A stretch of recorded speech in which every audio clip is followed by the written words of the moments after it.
Joy Behar trotted out this old, tired argument that I'm so sick of hearing from people on the left. It's so stupid. It's untrue.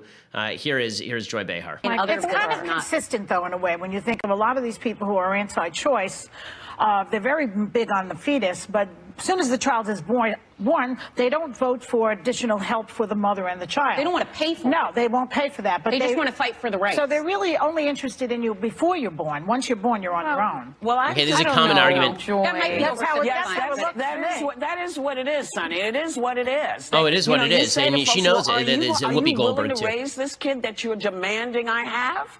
Okay, so we can stop it there. Let me start. Okay, I'm demanding you have the kid. Okay, so let me make this, let's put this in the context of adult conversation. Okay, now we're talking about adults. I don't want you to murder your spouse. I think it's a bad idea for you to murder your spouse. Do I have to adopt your spouse? Is it now my necessity that I have to bring your spouse into my home and provide for your spouse? Or do I just think it's a violation of human rights for you to murder your spouse? This idea that in order for me to say you shouldn't murder your baby, that I have to pay for your baby is so nonsensical. Now, we can have arguments as to what is the best policy for children.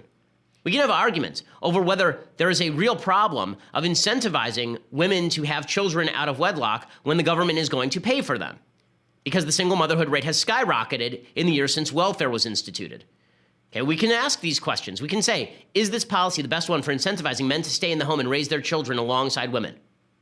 We can say, are these policies sustainable? Right? These are all real questions we can have. Are they generous enough? Should we do more for children? Right? These are questions that we can ask. Does that have anything to do with murdering the baby?